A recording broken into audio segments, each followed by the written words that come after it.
Espírito Santo, fica à vontade aqui hoje. Te damos toda a liberdade nessa noite. Reconhecemos que Tu estás aqui. Leva-nos a glorificar a Jesus, porque a Tua palavra, Deus, diz que ninguém pode glorificar a Jesus se não for pelo Espírito. Então, Espírito de Deus, enche esse ambiente aqui. Enche a pessoa que está à minha direita, à minha esquerda, está à minha frente. Oh, Deus, vai enchendo toda essa casa de uma maneira tão grande, tão intensa, que ao final dessa noite caia sobre nós o temor do Senhor, caia sobre nós a Tua presença e glória. Renove aqueles que chegaram aqui cansados, restaura aqueles que chegaram aqui abatidos no seu espírito, põe de pé aqueles que chegaram aqui caídos e enche até transbordar cada um dos Teus filhos nessa noite. Nós Te damos a honra, nós Te damos a glória, Jesus, e declaramos: seja o Senhor bem-vindo aqui nessa casa. Seja o Teu nome exaltado hoje aqui nesse lugar. Fale de uma maneira muito clara e muito poderosa ao nosso coração. Ó Deus, que toda semente lançada produza fruto a 30, 60 e 100 por um. Que essa noite destinos sejam destravados. Ó Deus, vidas sejam liberadas para crescer, avançar, prosperar em nome de Jesus. Que uma chave seja virada na vida dos Teus filhos, ó Deus, nessa noite. Nós Te pedimos, Espírito de Deus, fale conosco, em nome de Jesus. Eu gostaria que você colocasse a mão sobre o ombro de quem está do seu lado, ou à sua direita, ou à sua esquerda. E eu queria que você orasse com essa pessoa agora. Eu queria que você abençoasse essa pessoa nesse momento. Você pode fazer isso? Deus me chama e Deus te chama como abençoadores. Então abençoe o seu irmão. Esteja próximo a você nesse momento. Declare as virtudes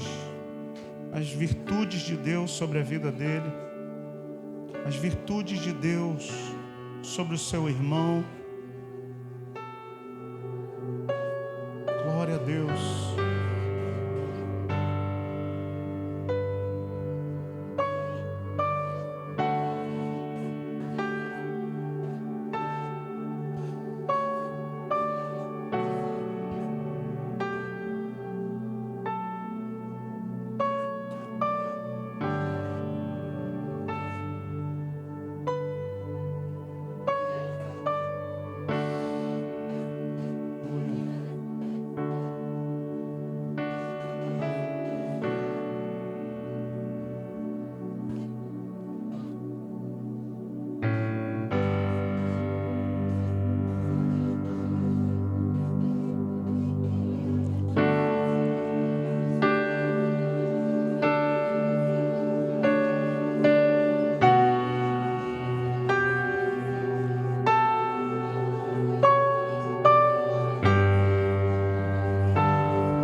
Coração para aquilo que o Senhor está gerando esses dias nesse lugar. Há uma glória para ser revelada, liberada sobre essa casa. E nós Te pedimos agora, Espírito Santo, inunda esse lugar, inunda o coração do meu irmão, da minha irmã, e glorifica o nome de Jesus. Nós Te pedimos e já Te agradecemos. Em nome de Jesus. Em nome de Jesus. Tome o seu lugar, por favor. A gente vai continuar a nossa série de mensagens falando sobre o poder secreto do jejum e da oração. Começamos na semana passada e hoje a gente vai falar sobre um tema chamado humildade, a posição de triunfo. Existe uma posição para a gente vencer, ter vitória, obter triunfo, e essa posição é a gente se humilhando diante do Senhor. Eu queria que você abrisse a sua Bíblia, Provérbios, capítulo de número 3. Livro de Provérbios, capítulo 3, verso 34. O sábio vai escrever dizendo: certamente ele escarnece dos escarnecedores, mas dá graça aos humildes. Certamente ele escarnece dos escarnecedores, mas dá graça aos humildes. Eu quero falar hoje sobre humildade. A gente tem uma ideia muito errada do que é ser humilde. A gente confunde, na maioria das vezes, pobreza com humildade. Você já entrou numa casa pobre e falou assim: é uma casa tão humilde. A gente não sabe discernir pobreza de humildade. A gente mistura tudo. E são coisas completamente distintas. São coisas completamente opostas. Só para você ter noção, falar pobreza para alguns já ofende. Sabe por quê? Por causa do orgulho da gente. A gente é tão orgulhoso que essa palavra é ofensiva. Mas que quando na verdade o orgulho está dentro de nós. E que essa casa seja uma casa muito humilde, mas que a gente tenha o melhor nesse lugar. Que essa casa seja uma casa muito humilde, mas de gente muito próspera que entra nesse lugar. Que essa casa seja uma casa muito humilde, mas de gente muito qualificada nesse lugar. Pastor, mas o que é essa humildade? Filipenses capítulo de número 2, a partir do versículo de número 5. O nosso maior exemplo sobre humildade é Jesus. Olha para o seu vizinho e diz assim: o maior referencial que a gente tem de humildade é Jesus. Pastor, o meu maior referencial de humildade é o Mahatma Gandhi. Não, esquece. O meu maior referencial de humildade é a Madre Teresa de Calcutá. Por favor, esqueça também. E eu não estou dizendo que nem o Gandhi, nem a senhora Teresa foram pessoas notáveis. Não, foram pessoas notáveis, fizeram coisas notáveis. Mas o maior referencial que eu e você temos chama Jesus, o Cristo. Pastor, por que o nosso maior referencial é Jesus? Então vamos lá, porque a Bíblia diz assim: tende em vós o mesmo sentimento que houve também em Cristo Jesus, pois ele, subsistindo em forma de Deus, não julgou como usurpação ser igual a Deus. Verso 7.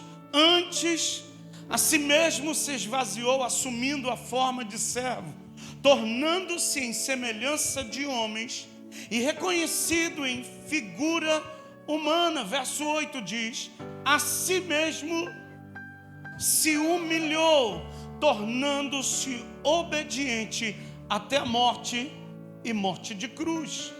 Pelo que também Deus o exaltou sobremaneira e lhe deu o nome que está acima de todo o nome. O nosso maior referencial de humildade é Jesus. Pastor, por que esse texto Paulo vai escrever para a igreja que estava em Filipenses, e ele diz assim: olha, que vocês têm o mesmo sentimento que houve em Jesus. Escuta, se a igreja ela entender essa chave tão poderosa, essa chave tão preciosa chamada humildade, escuta, Deus vai nos colocar em lugares tão altos, tão grandes, vai nos entregar recursos tão grandes. Sabe por quê? Porque você não vai usurpar a glória. Existem coisas que Deus ainda não te entregou, porque o teu coração não está pronto para tal coisa. Aí a gente diz assim, e aquela pessoa, agora ela está num emprego melhor, ela está ganhando um pouquinho melhor, ficou metido. Não é o problema do dinheiro. O dinheiro não é o problema de ninguém. Se você tem problema com ele, dê para mim, dia 12 de novembro, meu aniversário.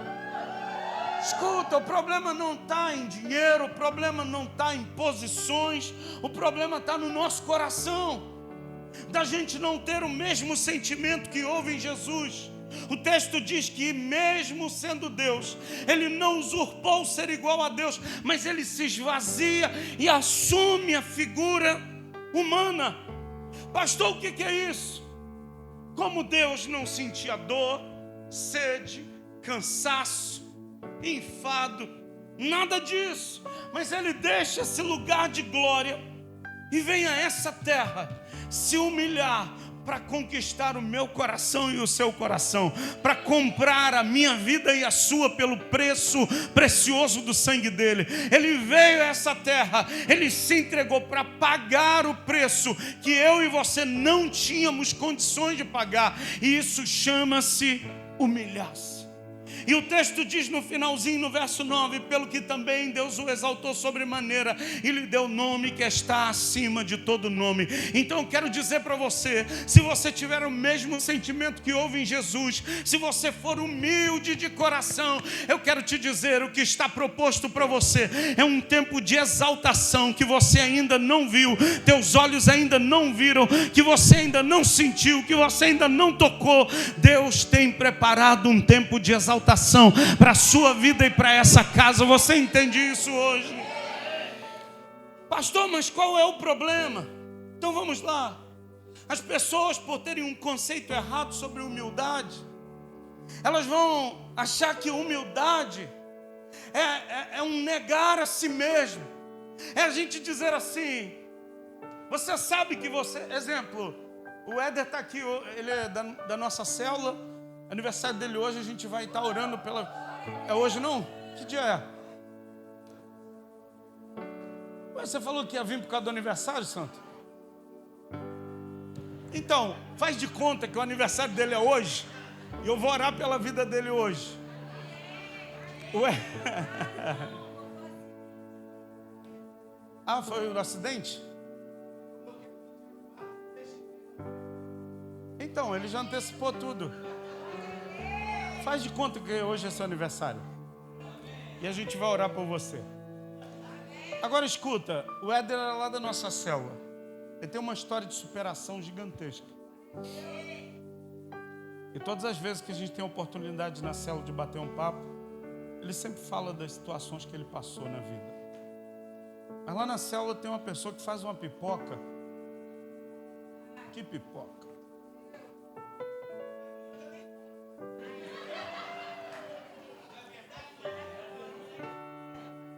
Pipoca com Rivotril. Como é que prega assim? Como é que prega com uma pessoa dessa?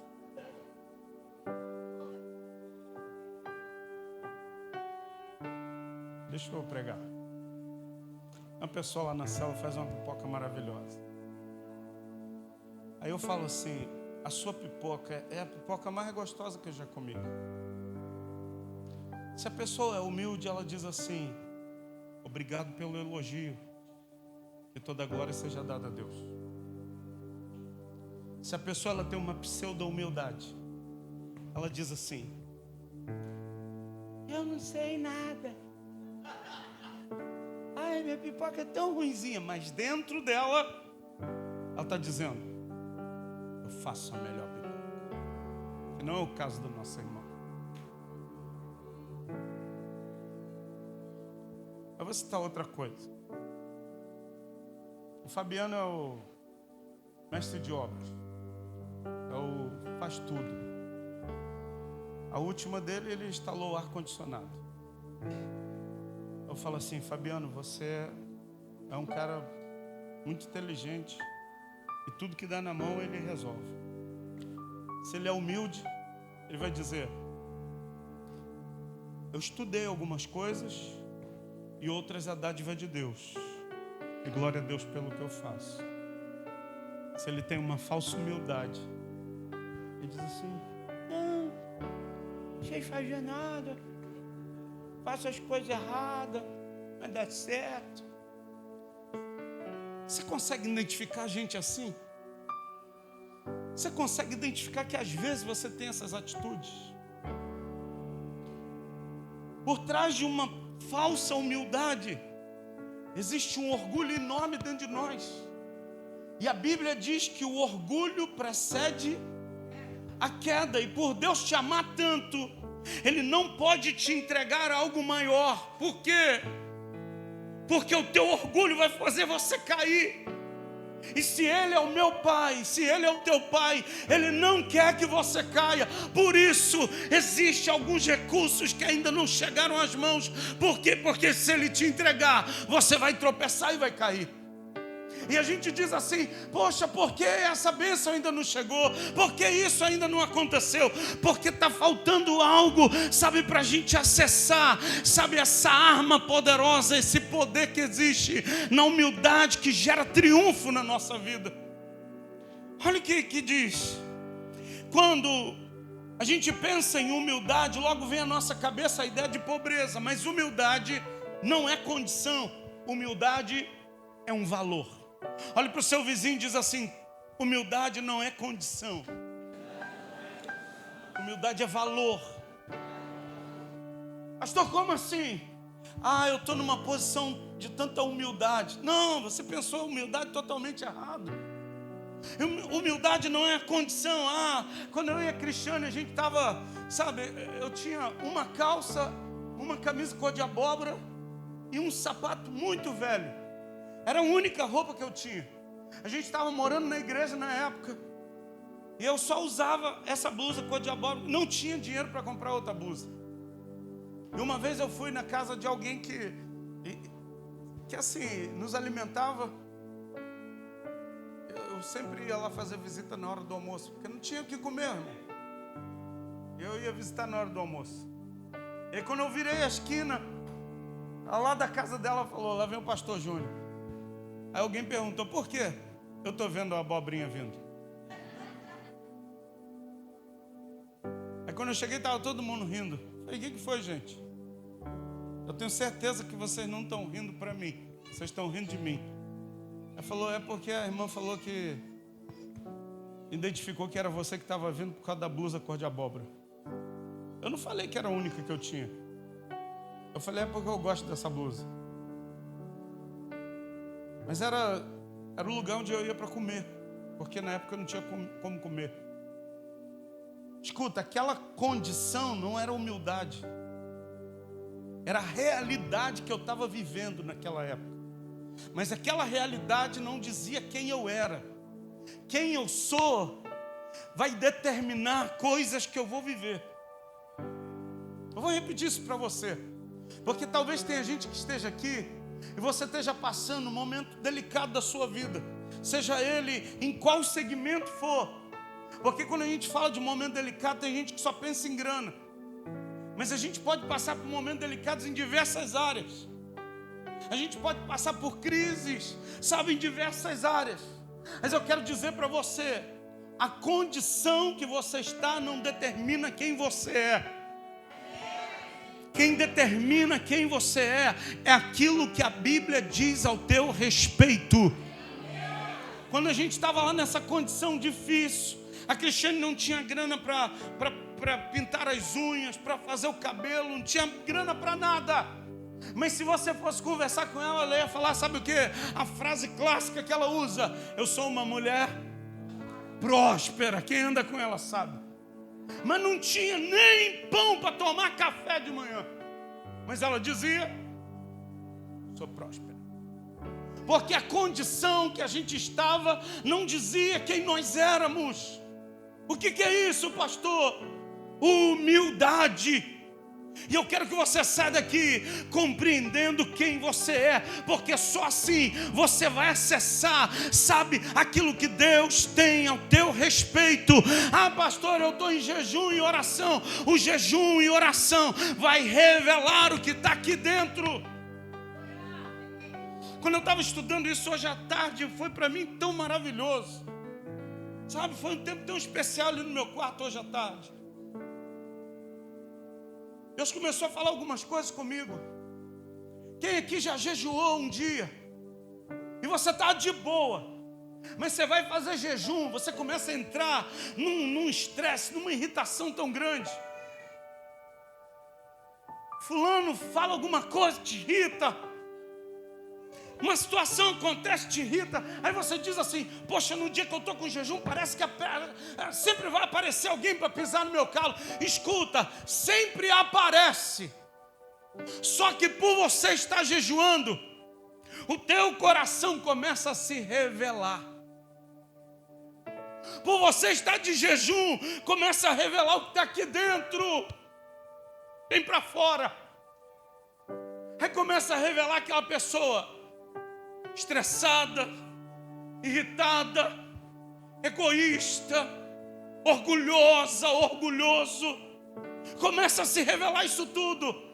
E a gente às vezes liga o modo religioso e a gente acha que está todo mundo errado e nós é que somos os santos porque nós estamos jejuando. Então não me irrita. Escuta, o jejum é para quebrar as amarras da impiedade na minha vida e na sua, enquanto nós jejuamos, para nos levar, sabe o que? A ser humildes como Jesus. Quando a gente começar a jejuar e a gente começar a entender o quanto de nós precisa ser transformado e mudado. Quando alguém pisar no teu pé, aí você está pronto. Você está começando a ficar pronto para acessar coisas no reino do Espírito que você hoje ainda não está. Sabe aquela situação que ainda te tira do equilíbrio, do centro?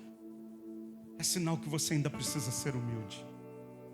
Sabe aquela pessoa que ainda mexe com o teu ego? É porque você ainda não acessou esse lugar chamado humildade. Porque no dia que você acessar, podem fazer o que for, mas você vai entender quem você é. E você vai compreender a condição daquela outra pessoa. E você vai ter misericórdia daquela outra pessoa. Eu acho que Deus está falando com a gente hoje aqui. Olha o que diz o texto, Salmo de número 35, verso de número 13. Davi vai escrever e dizer assim: eu humilho a minha alma com jejum e com... Escuta, pastor, para mim acessar esse poder de Deus, eu preciso jejuar. E quando eu jejuo, o que acontece com a minha alma? Eu começo a entrar, sabe, nesse tempo de humilhação ou de humildade como Deus deseja. Não é a humildade que, como eu falei, que o mundo percebe. A humildade do mundo é aquela carinha, sabe? Você olha para aquela carinha. Já viu umas carinhas de humilde? Ai, aquele irmão é tão humilde. Aí o irmão faz chega a virar o pescocinho assim, ó. Ah, para de bobeira, irmão. Para de palhaçada. Isso não é humildade. Às vezes o pescocinho está virado, a carinha de santinho, mas por dentro um orgulho enorme. Por dentro mexe com alguma coisa dele. Você vai ver um monstro se levantando. Quer ver um exemplo? A irmã José está acostumada a sentar nessa cadeira aqui, ó. Estou te dando a... Domingo, chega mais cedo que ela, senta ali, bota uma bolsa aqui e uma mochila aqui. E quando ela chegar, olhe bem na cara dela e fala: graça e paz.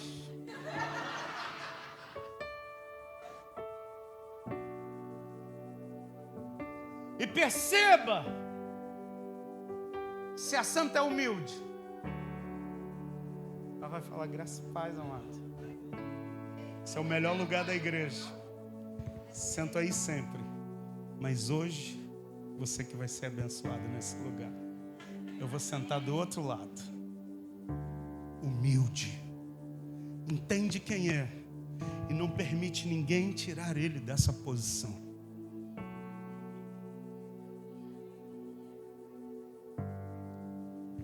O irmão da cabecinha de lado. Carinha de... Senta no lugar dele. Esse irmão miserável sentou no meu lugar. Jesus, na hora do louvor caindo fogo. Jesus, pega ele, Jesus. Mostra que o Senhor é comigo nessa terra dos viventes, aleluia. Porque tu falaste comigo, meu Deus. Teus irmãos feiticeiros, irmão. Mas a gente tem a carinha de humildade. E sabe o que o jejum produz? O jejum vai tocar na minha alma e na sua alma. Eu tenho certeza que desde que a gente começou a falar de jejum, algumas pessoas já começaram a jejuar na igreja. Se você ainda não começou, que você comece. E se a mensagem não está tocando em você, que comece a cair teu cabelo para você jejuar. Começa a dar mosca na sua casa para você jejuar. Praga de pastor é terrível. Escuta, a intenção dessas ministrações é provocar você. Para você sair daqui. Cara, o pastor está falando de jejum.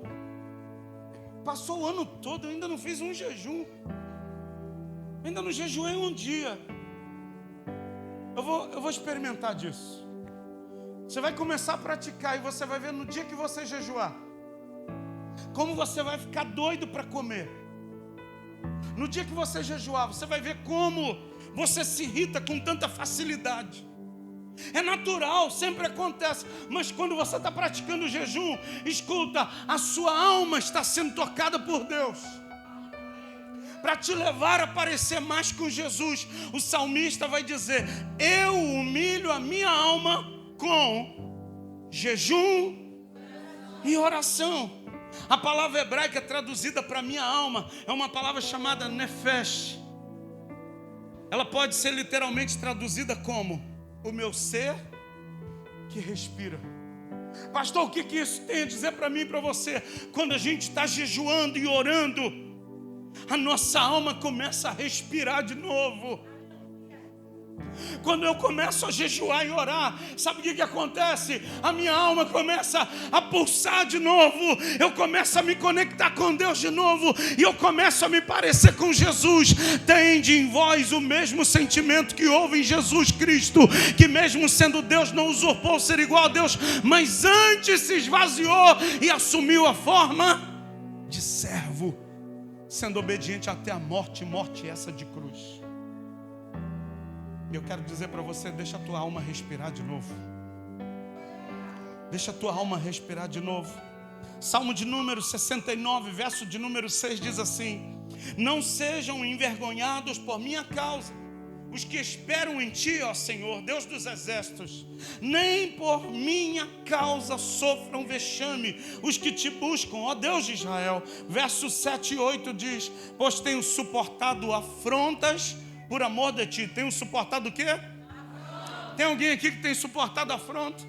Alguém já deu na tua cara porque você serve Jesus? Você já perdeu o emprego porque serve a Jesus? Já foi despejado da sua casa porque você serve a Jesus? Você já perdeu laços familiares porque você serve a Jesus?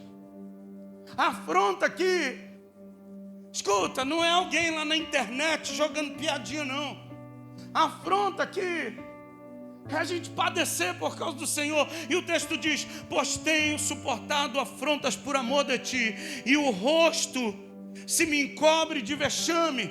Tornei-me estranho aos meus irmãos e desconhecido aos filhos da minha mãe. Pois o zelo da tua casa me consumiu, e as injúrias dos que me ultrajam caem sobre mim. Mas aí ele vai parar e vai dizer assim: chorei em jejum está a minha alma. Isso mesmo se me tornou em afronta. Davi, quando escreve, ele diz: a minha alma, ela está em jejum. Eu quero dizer para você, quando você jejua, a tua alma começa a se quebrantar. E aí você começa a ter o mesmo sentimento de Jesus. Pastor, então o que isso quer dizer? Que o caminho bíblico para nós nos humilharmos diante de Deus não é outro, senão através do jejum e oração. Eu quero muito aprender a me humilhar. Eu sou muito orgulhoso, eu quero aprender a me quebrantar. Você está falando com alguém que era muito orgulhoso, irmão. E Deus foi quebrando o vaso, sabe? Mas Ele tinha uma maneira tão especial de quebrar comigo. Acho que eu já falei aqui.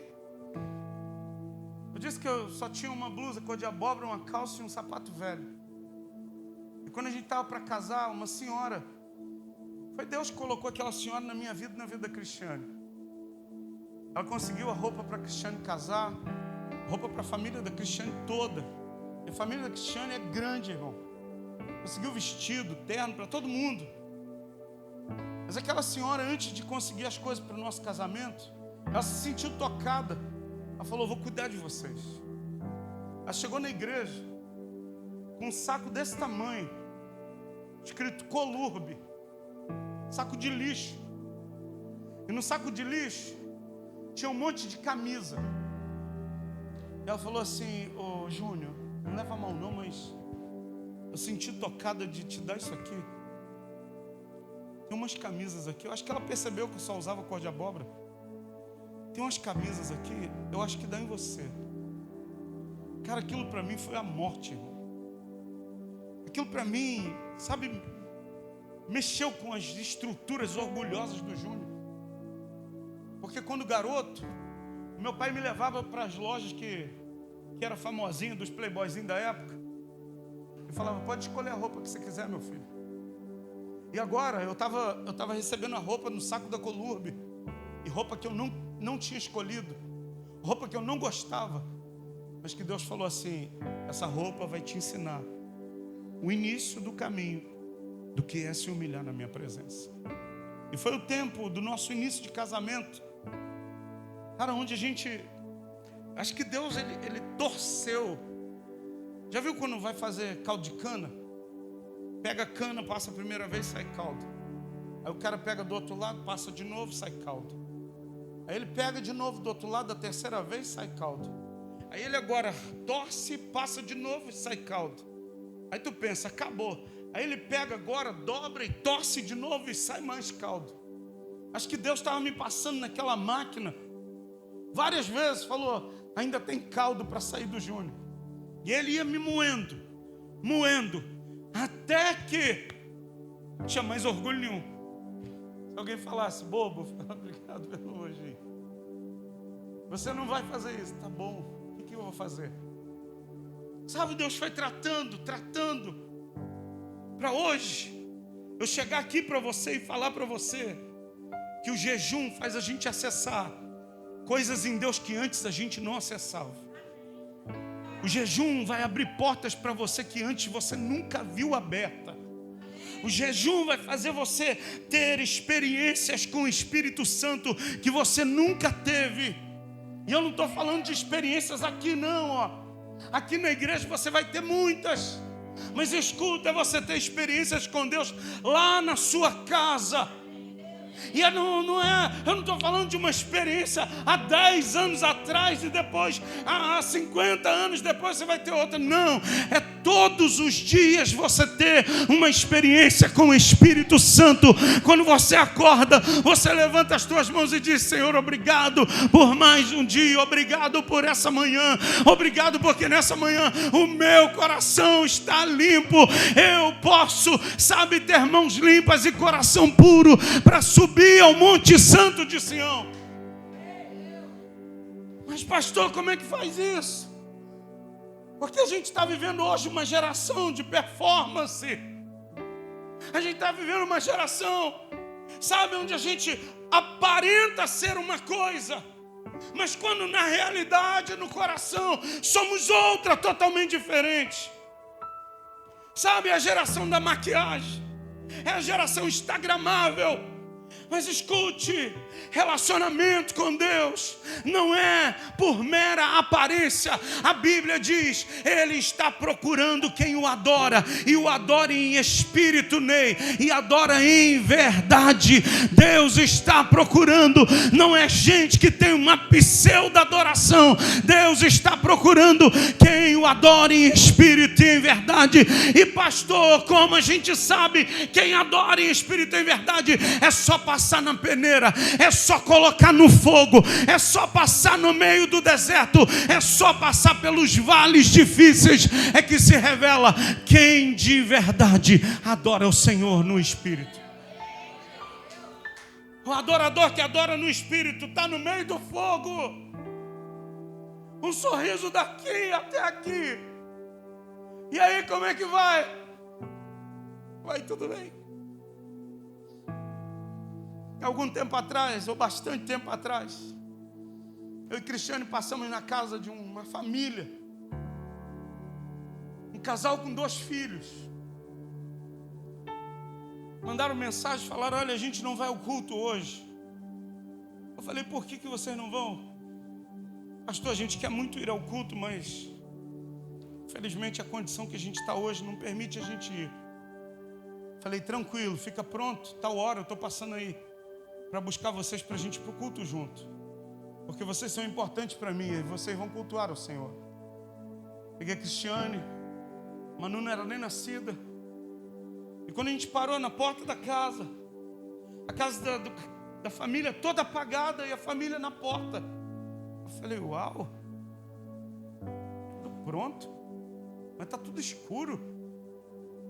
Entraram no carro com um sorriso daqui a aqui, sentaram. Está tudo bem? Tudo ótimo.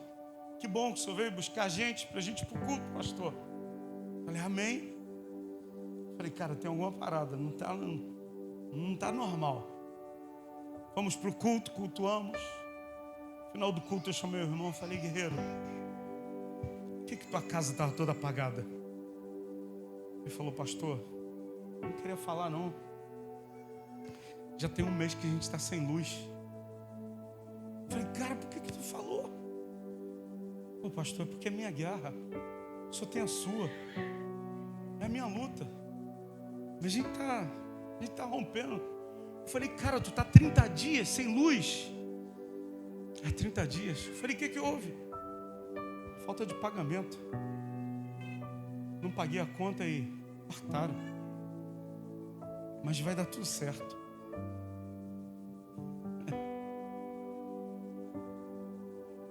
30 dias sem luz. 30 dias sem falar nada. Às vezes a gente passa por isso aqui, ó. Onde está Deus? Cadê Deus que não me vê? E aí tem gente que transfere para o pastor e a pastora. Pastor está de carro, a pastora também. Ninguém vem aqui me visitar. A gente pega as nossas dores e a gente quer jogar em cima de alguém, quando na verdade é uma oportunidade, sabe de quê? Da gente experimentar do favor de Deus na nossa vida. É uma oportunidade da gente experimentar de acessar esse coração humilde, quebrantado, que a Bíblia diz que Deus não despreza. Mas o que a gente faz nesses dias? A gente faz o caminho oposto. Em vez da gente jejuar e orar. 1 de Pedro capítulo 5, verso 5 diz assim: rogo igualmente aos jovens, sede submisso aos que são mais velhos. Os jovens que estão aqui, ó, olhem para mim. A Bíblia diz para vocês: sejam submissos aos mais velhos. Tem uma rapaziada que já está sabendo uma continha aqui, outra ali. Você não sabe de nada. Eu que sei de tudo. Baixa a bola. Vai para a Bíblia. Jovens, sede submisso aos que são mais velhos. Outros sim no trato de uns com os outros. E aí diz assim, Pedro: cingi-vos todos de quê? De humildade, porque Deus resiste ao soberbo, contudo aos humildes Ele concede a sua graça. Humilhai-vos, portanto, sob a poderosa mão de Deus, para que Ele, em tempo oportuno, vos exalte. Eu quero dizer, sabe, isso foi tão forte hoje à tarde no meu coração. Está chegando o tempo oportuno para a Igreja da Aliança em Realengo, aqui no Rio de Janeiro. Mas esse tempo oportuno vai ser revelado ao coração dos humildes. Os soberbos, Deus vai lhe abater. Eu vou repetir. Os humildes, está chegando um tempo oportuno de Deus para a nossa vida. Mas o soberbo, Deus vai te abater. Pastor, o senhor está com raiva de alguém? Estou sendo hoje um profeta de Deus. Por que Deus vai abater? Porque Deus é mau? Não, porque Ele quer tratar. Porque tem uma bênção ainda para ser revelada na sua vida. Eu quero encerrar dizendo para você: existe um lugar, além da vitória, chamado triunfo. E esse lugar está reservado para você. O que eu preciso, pastor? Se posicione hoje. 2 Crônicas, capítulo de número 20. O rei de Judá, chamado Josafá, ele recebe a notícia: olha, vem 3 povos contra você. Os do Monte Seir, de Amon e outro povo, eles estão vindo. Josafá olha e diz: não tem como fugir. E sabe o que ele promulga? Ele fala assim: a gente tem que jejuar. Tempos difíceis é tempo de jejum. Tempos difíceis não é tempo de fuga. Tempos difíceis não é tempo da gente se ausentar da congregação. Tempos difíceis, tem gente que passa por tempos difíceis, em vez de vir para a congregação, em vez de estar reunido como igreja, ele se afasta. Por que você se afastou? Por causa do tempo difícil. Tempo difícil é o tempo que você precisa estar mais junto do altar, como nunca teve antes. Pastor, mas é porque eu não tive força. Pastor, é porque isso, é porque aquilo. Eu entendo um princípio: quando eu não tenho força, eu peço ajuda para alguém. Eu levanto a bandeira e falo: alguém pode me socorrer? Me leva para a casa de Deus. Não me deixa sucumbir nesse mal. Os tempos difíceis, eu tive a minha esposa para me estender a mão. Hoje eu tenho um pastor. Quando eu passo tempos difíceis, eu sei para onde eu vou recorrer. Fala: apóstolo, olhe por mim, a situação é essa. Olha, eu estou precisando da sua ajuda. Eu estou precisando do seu auxílio. Estou precisando da sua mão. Estou precisando do seu abraço. Preciso ouvir sua voz, meu pastor. Agora, o que você faz no dia da tua dor? Você dá um passo para trás. Você não atende. Você se isola. Você se distancia. Isso é sinal, sabe de quê? Do orgulho que você carrega. E Deus hoje está dizendo para a igreja: escute, é tempo do nosso jejum e oração produzir em nós um coração humilde, para a gente reconhecer: eu preciso de mudança na minha vida. Eu preciso de um restart, um recomeço. Eu preciso, sabe, virar essa página. Sozinho eu não consigo. Tem gente que às vezes me procura e diz assim: pastor, eu não quero te incomodar. Me incomoda quando você se isola. Me incomoda quando você sabe que tem solução, mas você decide se afastar. Me incomoda quando eu não posso servir você em amor. Eu quero hoje que você se posicione, porque Josafá se posicionou. E a Bíblia diz que Deus levanta no meio da congregação um homem por nome de Jaziel. E ele diz: olha, povo de Judá, você rei, toda nação, Deus está dizendo, nessa guerra vocês não vão ter que pelejar. Apenas parem e vejam o livramento do Senhor. Vocês vão descer no deserto. Escuta, do deserto a gente não vai fugir. Deus usa o profeta para dizer, olha, vocês vão descer no deserto, mas nesse deserto, Deus vai pelejar por vocês. Eu quero dizer para você, pastor, estou passando pelo deserto. Deus vai pelejar por você. A única coisa que Ele pede, se humilhe na minha presença, e eu no tempo oportuno, eu vou exaltar o meu nome na sua vida.